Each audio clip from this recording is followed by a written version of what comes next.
ओम शांति। प्रातः मुरली 19/9/2023। मीठे बच्चे, याद के पुरुषार्थ से ही कर्मातीत बनेंगे, इसलिए अपने को मियाँ मिट्ठू नहीं समझना। याद के बल से अंदर में जो कमियां हैं उन्हें निकालते रहना। आज का प्रश्न है, सभी बच्चों की अवस्था को मजबूत बनाने के लिए बाप कौन सी चैलेंज करते हैं?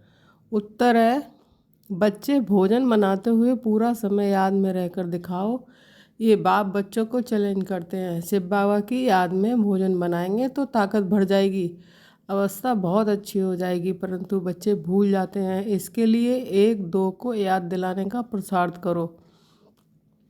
डबल सर्विस करनी है, कर्मणा के साथ साथ नर से नारायण बनने की भी सेवा करो। आज का गीत बजा है, धीरज धर मनवा धीरज धर।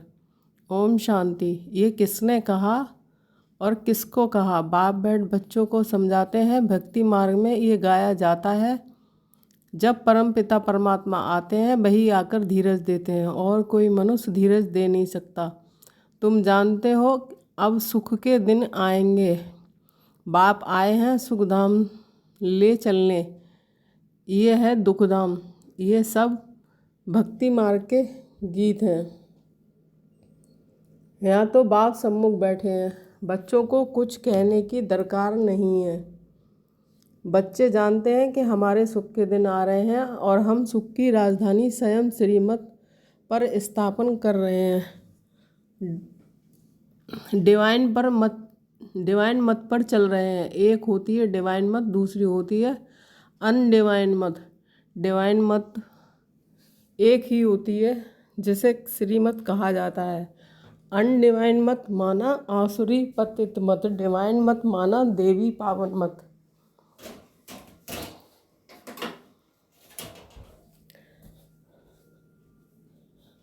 श्रीमत और आसुरी मत को तुम समझते हो। डिवाइन कहा जाता है पावन को, अनडिवाइन कहा जाता है पतित को। ये है ही पतित दुनिया, कोई भी पावन मनुष्य है नहीं।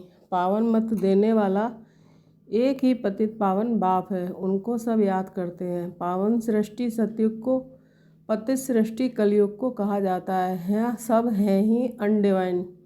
डिवाइन फादर एक होता है, पतित दुनिया में कोई डिवाइन फादर होता नहीं है।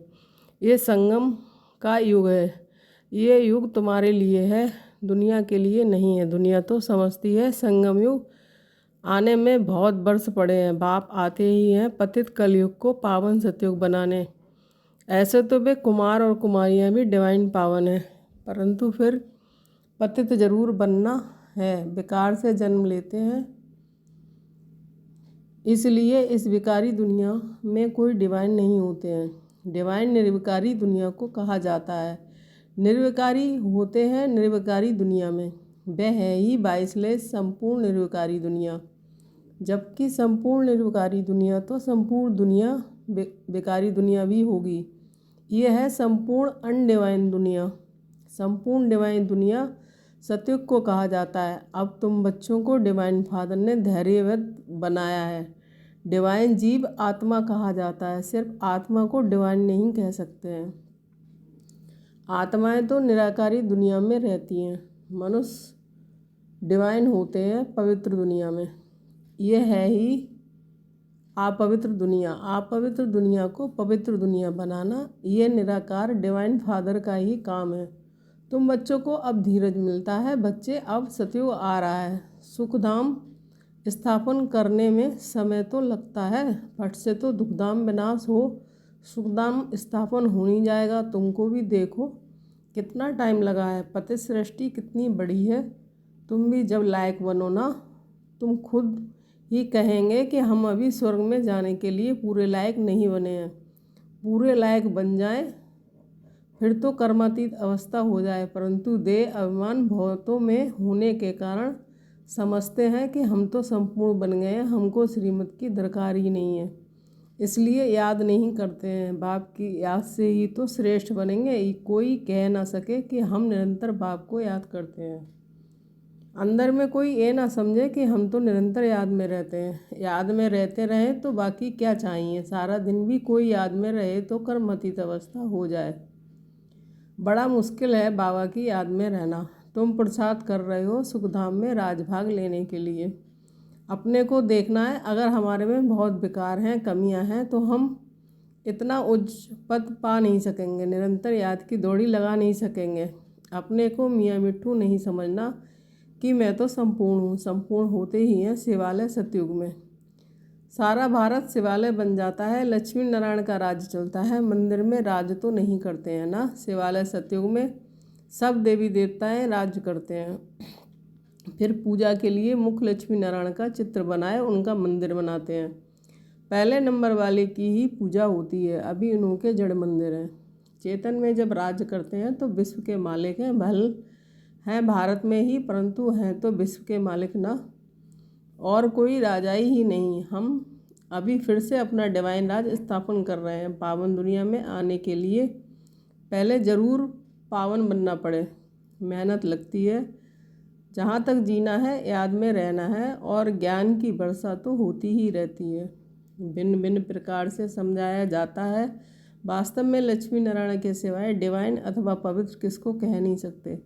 बाप स्वर्ग स्थापन करते हैं फिर भी नर्क बन ही जाता है। ड्रामा ही सुख और दुख का बना हुआ है। शंकराचार्य आकर अपने धर्म की स्थापना करते हैं, फिर भी डालियाँ पुरानी तो होंगी ना। सन्यासियों की महिमा है, रामतीर्थ विवेकानंद आदि गाए जाते हैं, क्योंकि शंकराचार्य ने पिछाड़ी वाले हैं। नए नए आते हैं तो वह अपना शो करते हैं, परंतु उनको शिवालय तो नहीं कहेंगे। शिव का स्थापन किया हुआ सतयुग एक ही है।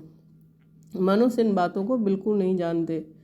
ऐसे ही सिर्फ सुनने से कोई समझ ना सके। पहले तो 7 रोज आकर एम ऑब्जेक्ट को समझना है, और कोई पढ़ाई के लिए ऐसे नहीं कहा जाता है कि पहले 7 रोज समझो। ये एक ही पाठशाला है जहाँ लक्ष्य दिया जाता है, पहले तो फादर को समझो। बाप कहते हैं मैं बच्चों की सेवा करने आया हूँ, जो कल पहले वाले हैं वही आएंगे। जब तक निश्चय बुद्धि नहीं बने हैं तब तक बुद्धि में आएगा नहीं। इसलिए बाबा पूछते हैं कहाँ तक निश्चय हुआ है। ये कोई गावड़े का सत्संग नहीं है, और सत्संगों में तो कहेंगे फलाना महात्मा गीता सुनाते हैं, फलाना वेद सुनाते हैं, या कोई महात्मा आदि नहीं है। यहाँ तो बाप बैठ समझाते हैं। पहले जब तक निश्चय नहीं तब तक क्या समझे। वहाँ सत्संगों आदि में समझेंगे ये तो फलाना वेद सुनाते हैं, राज विद्या पढ़ाते हैं। वहाँ तो वेद शास्त्रों अथवा राज विद्या की कोई बात नहीं है। तुम जानते हो बाबा इनके द्वारा पढ़ा रहे हैं। जब तक ये नहीं समझा तो क्या करेंगे, और ही वायुमंडल को ख़राब कर देंगे। है तुम्हारे में भी ऐसे नहीं है कि शिव बाबा की याद में सुनते हैं और समझते हैं। शिव बाबा ब्रह्मा द्वारा पढ़ाते हैं, नहीं शिव बाबा की पढ़ाई है। ये कुछ भी समझते नहीं। बड़ा मुश्किल कोई यथार्थ रीति समझते हैं। पढ़ाने वाला शिव बाबा है, ये याद हो और सारा दिन बुद्धि में रहे कि हम स्टूडेंट हैं तो नंबर 1 चले जाएं, परंतु तुम्हारे में भी नंबर वार है। बाबा कहते हैं मुझे पढ़ाने वाले को याद करो, मैं ही टीचर बाप गुरु हूँ। तीनों को इकट्ठा याद करना है। लौकिक संबंध में तो बाप अलग, टीचर अलग, गुरु अलग होते हैं। यहाँ एक को ही याद करना है, और है तो बहुत सहज, परंतु माया याद रहने नहीं देती है। घड़ी घड़ी बुद्धि योग तोड़ देती है। तुम बच्चे आपस में बैठते होंगे, समझो कोई मशीन चलाते हैं अथवा मक्खन निकालते हैं तो शिव बाबा को याद कर मशीन चलाते हैं। शिव बाबा की याद में बाबा के एक के लिए मक्खन निकाल रहा हूँ, कितनी खुशी की बात है। एक के लिए भोजन बनाता हूँ, खुशी होती है ना, परंतु फिर घड़ी घड़ी भूल जाते हैं। फिर पुरुषार्थ करना पड़े खुद का। एक दो को याद कराने का पुरुषार्थ कराने वाला चाहिए। फिर भी शिव बाबा को याद कर भोजन बनाएंगे तो ताकत भर जाएगी, तुम्हारी अवस्था बहुत अच्छी हो जाए, परंतु ऐसा होता नहीं है। ब्रह्मा भोजन की तो बहुत महिमा है, परंतु जब आत्मा शिव बाबा की याद में रह बनाए, शक्तियों का ऐसा भंडारा हो, याद में रह भोजन बनाए तब तो शक्ति मिले। वह भी शक्तियों की बुद्धि में नहीं आता है, नहीं तो पुरुषार्थ करें। बाबा को तो दिल होती है अपने हाथ से शिव बाबा को याद करते भोजन बनाऊं, प्रैक्टिस करनी है। देखे याद ठहर सकती है। बाबा चैलेंज देते हैं कि जो भी भंडारे में है कोशिश करो। बाबा जानते हैं कि 1 घंटा भी याद नहीं कर सकते। याद वाले ज्ञानमान हो तो डबल सर्विस में लग जाएं। जब तक कांटे हो फूल न बनाएं तो कुछ काम के नहीं हैं। राजाई के लायक वह बनते हैं जो नर को नारायण बनाने की सर्विस करते हैं। जितना तकदीर में है वह अपने पुरुषार्थ से तकदीर को पाते रहते हैं। बाप तो सबको कहते हैं जितना करेंगे जो करेंगे सो पाएंगे। अपने मोस्ट बिलवेड बाप को याद करना याद की ही मेहनत है। बाबा भी बतलाते हैं कि मैं बहुत उपाय करता हूँ परंतु हो नहीं सकता, बहुत मेहनत है। मेहनत करते करते अंत में कर्मातीत अवस्था होगी, फिर साक्षात्कार करते रहेंगे, माया नहीं आएगी। यहाँ बैठे बैठे सब दिव्य दृष्टि से देखते रहेंगे। अभी जो टेलीविज़न में देखते हैं, टेलीविज़न कोई दिव्य दृष्टि नहीं है। विनाश का साक्षात्कार, वैकुंठ का साक्षात्कार टेलीविज़न में नहीं देख सकेंगे। जितना जो ज्ञानी और योगी है उनको तो वैकुंठ की राजधानी देखने में आती रहेगी। बिगड़ टेलीविज़न रखे तुम जर्मनी, लंदन आदि देखते रहेंगे। टेलीविज़न से ये दिव्य चक्षु का साक्षात्कार वंडरफुल है। सच्ची दिल से बाप की सर्विस में लगना तब मज़ा है। बुद्धि भी कहती है बाबा अंत में तुम्हारी बहुत खातिरी करेंगे, घुमाना फिराना बहलाना, ये खातिरी है ना। ऐसे बनने के लिए लायक भी बनना चाहिए ना। लायक बनाने को याद करने से ही लायक बनते जाते हैं। जितना याद करेंगे और सुदर्शन चक्र फिरता रहेगा तो फ़ायदा है। बीज को याद करने से झाड़ भी याद आएगा। ये बातें सिवाय तुम्हारे कोई भी समझ ना सके। इस याद और ज्ञान से हम जितना जमा करते हैं वहाँ ये पता नहीं हुआ कि ये कहाँ से वर्षा मिला है। ये थोड़े ही समझते हैं कि ये हमारे संगम की कमाई है, बासाई मिल जाती है। तुम सगा सुखी रहते हो, बड़ी भारी मंजिल है।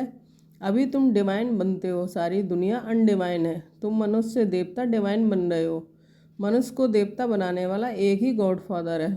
फादर अक्षर कहना बड़ा सहज है। कोई भी बूढ़ा बुजुर्ग देखेंगे तो उनको बाबा व पिताजी कहेंगे। बूढ़े को देखेंगे तो भाई समझेंगे, छोटे बड़े को देखेंगे तो बाप समझेंगे। निराकार बाप का तो कोई को पता नहीं है, सिर्फ कह देते हैं गॉड फादर। ये नहीं समझते कि हम आत्मा हैं, हमारा बाप वह है। बाप जरूर वर्षा देता होगा। अभी तुम जानते हो हमारा बाप हमको वर्षा दे रहे हैं। इस वर्षे के लिए ही हम बार बार पुकारते थे, प्रार्थना करते थे कि अब वही पढ़ा रहे हैं। अभी हम प्रार्थना अथवा भक्ति करने से छूटे, बड़े मज़े की नॉलेज है। कहते हैं बाप हमारे बेहद के बाप को फिर हमको छोड़ लो कि बाप के पास बुद्धि क्यों जाती है। परंतु किसकी तकदीर में नहीं है तो बुद्धि में बैठता नहीं है। खुद ही कहते हैं कि हमारी तकदीर में राजयोग की बादशाही नहीं है, तो बाबा क्या करे। क्यों नहीं तकदीर बनाते हो। तकदीर बनाने में तो कोई को मना नहीं है। तकदीर में नहीं है तो बाबा को छोड़ देते हैं, फिर माया बिल्ली बुद्धि में घोटाला डाल देती है। बाप भी क्या करे, माया बिल्ली पर जीत पानी है। काम काज करते से बाबा की याद रहे तो बहुत फ़ायदा हो जाए। 1 मिनट भी याद करने से बड़ा फ़ायदा हो सकता है। 1-2 को सावधान करो, फिर कोई माने या ना माने। बाबा युक्तियाँ बहुत बतलाते हैं। अच्छा, मीठे मीठे सिकीले बच्चों के प्रति माता पिता बाप दादा का याद प्यार और गुड मॉर्निंग। रूहानी बाप की रूहानी बच्चों को नमस्ते। हम रूहानी बच्चों की रूहानी बाप दादा को नमस्ते नमस्ते। धारणा के लिए मुख्य सार। 1-2 को बाप की याद दिलाने का पुरुषार्थ करना है। बाप, टीचर, सदगुरु तीनों को साथ साथ याद करना है। भोजन बनाते व खाते समय याद में ज़रूर रहना है। सेकंड पॉइंट, सच्चे दिल से बाप की सर्विस में लगना है। कांटों को फूल, मनुष्य को देवता बनाने की सेवा करनी है। आज का वरदान, व्यक्त भाव से ऊपर रहे, फरिश्ता बन उड़ने वाले, सब बंधनों से मुक्त भाव। स्पष्टीकरण, देह की धरनी व्यक्त भाव है। जब फरिश्ते बन गए फिर देह की धरनी में कैसे आ सकते हैं। फरिश्ता धरती पर पाँव नहीं रखते हैं। फरिश्ता अर्थात उड़ने वाले, उन्हें नीचे की आकर्षण खींच नहीं सकती। नीचे रहेंगे तो शिकारी शिकार कर देंगे, ऊपर उड़ते रहेंगे तो कोई कुछ नहीं कर सकता। इसलिए कितना भी कोई सुंदर सोने का पिंजड़ा हो उसमें भी फंसना नहीं है। सता स्वतंत्र बंधन मुक्त ही उड़ती कला में जा सकते हैं। स्लोगन, असंभव को संभव कर सफलता की अनुभूति करने वाली ही सफलता के सितारे हैं। ओम शांति।